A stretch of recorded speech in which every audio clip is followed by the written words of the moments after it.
లడ్డు కల్తీ నెయ్యి అంశంపై వైసీపీ టీడీపీ మధ్య రాజకీయ రచ్చ కొనసాగుతోంది. ఇందాపూర్ డైరీ హెరిటేజ్ సంబంధాలపై చర్చించాలని మండలిలో వైసీపీ సభ్యులు పట్టుబడుతున్నారు. అయితే వైసీపీ వాయిదా తీర్మానాలని మండలి చైర్మన్ తిరస్కరించడంతో సభ బయట వైసీపీ ఆందోళనలకు దిగింది. వైసీపీకి దేవుడంటే లెక్కలేదని, అనవసరంగా సంబంధం లేని అంశంలోకి హెరిటేజ్ కంపెనీని లాగుతున్నారంటోంది టీడీపీ. ఇందాపూర్ డైరీతో టీటీడీని దోచుకుంటున్నారని ఆరోపించారు. ఇందాపూర్ డైరీ హెరిటేజ్ సంబంధాలపై చర్చించాలని కోరితే ప్రభుత్వం అందుకు సిద్ధంగా లేదన్నారు మండలిలో విపక్ష నేత బొత్స సత్యనారాయణ. ఇందాపూర్ డైరీ హెరిటేజ్ వాళ్ళదే అని, హెరిటేజ్ కి సంబంధం లేనప్పుడు చర్చకు ఎందుకు ముందుకు రావట్లేదని ప్రశ్నించారు బొత్స.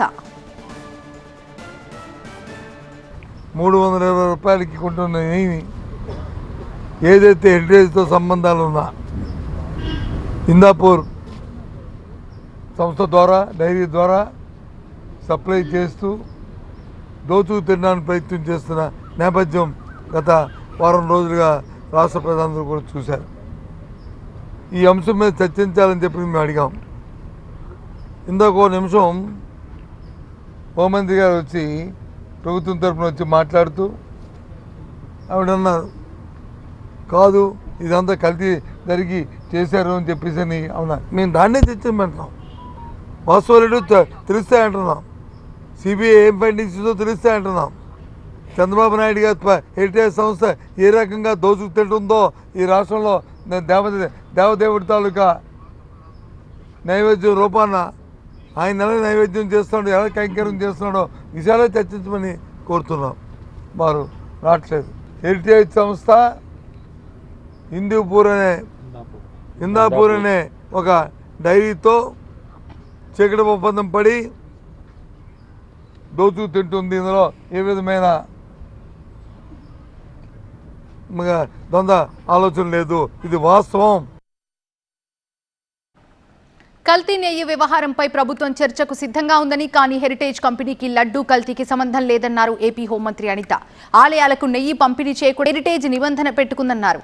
వైసీపీకి దేవుడంటే లెక్కలేదని, ఆధారాలుంటే చర్చకు రావాలన్నారు అనిత. కల్తీ లడ్డు గురించి చర్చించడానికి కూడా మేము సిద్ధంగా ఉన్నాము, చెప్పండి మీ చర్చకి సిద్ధమేనా అని మాట్లాడితే తిరిగి ఎల్ఓపి గారు తన నోటుకొచ్చినట్టు ఆయన మాట్లాడి సభ వాయిదా వేసుకుని వెళ్ళిపోవటం జరిగింది.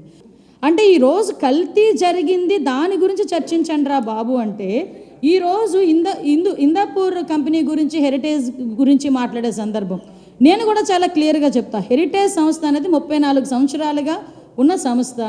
ఈ రోజు వరకు హెరిటేజ్ సంస్థ నుంచి ఏ ప్రభుత్వ రంగ సంస్థలకి కూడా ఎటువంటి సరఫరా కూడా జరగలేదు. నెయ్యి ఎటువంటి సరఫరా, ఏ దేవాలయాలకి నెయ్యి సరఫరా జరగలేదు.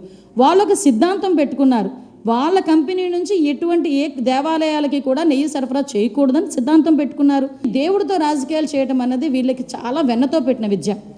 ఎందుకు అంటే వీళ్ళకి దేవుడి మీద ఒక నమ్మకం ఉండదు, ఒక భయం ఉండదు, ఒక భక్తి ఉండదు. మేము ఎటువంటి చర్చలకైనా మేము సిద్ధంగా ఉన్నాం, మేము ఆధారాలతో నిరూపిస్తాం. మీకు దమ్ముంటే ఆధారాలు తీసుకొచ్చి మాట్లాడండి.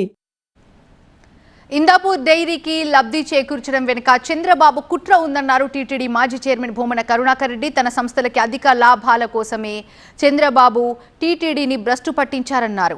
ఇక లడ్డు నెయ్యి కల్తీని తెరపైకి తెచ్చి 250కి నెయ్యి దొరుకుతుందా అని ప్రచారం చేశారని, ఇప్పుడు ఇందాపూర్ డైరీ నుంచి 716కి నెయ్యి కొంటున్నారన్నారు ఆయన.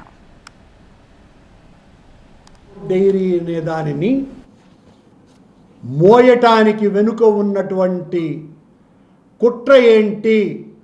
చంద్రబాబు నాయుడు గారి మొత్తం వ్యవహారంలో టీటీడీని భ్రష్టు పట్టించటానికి, తన సంస్థలకు, తనకు కావలసినటువంటి వాళ్ళ సంస్థలకు అధిక లాభాలను ఇవ్వటం కోసమనే ఈ కల్తీ నెయ్యి అనేటువంటి దానిని పైకి లేపి నెయ్యి 250కి 300కు దొరుకుతాదా అని పెద్ద ఎత్తున ప్రచారం చేసి ఈ రోజున 716 రూపాయలకు 568 రూపాయలకు ఇంకా పెంచుకుంటూ పోయేదానికే ఈ కుట్రను, ఈ తతంగాన్ని నడిపినారు అన్నటువంటి విషయం బట్టబయలు అయ్యింది.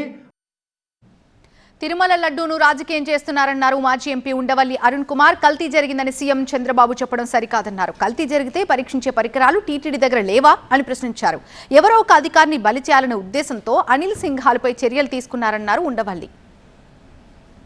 కి సంబంధించినంత వరకు చంద్రబాబు నాయుడు గారికి కానీ జగన్మోహన్ రెడ్డికి కానీ పవన్ కళ్యాణ్కి కానీ దీంట్లో సంబంధం ఉందని నేను అనుకోను. కానీ దీన్ని రాజకీయంగా చేయటం కోసం చంద్రబాబు నాయుడు గారు వచ్చి స్వయంగా ప్రెస్ మీట్లో చెప్పారు.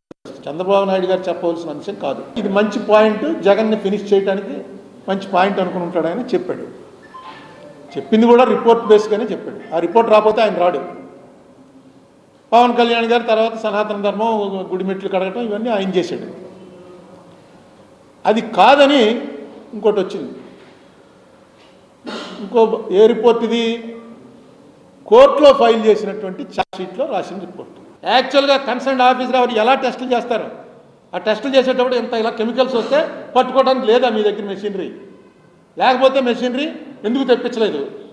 ఎన్నేళ్ల నుంచి జరుగుతోంది?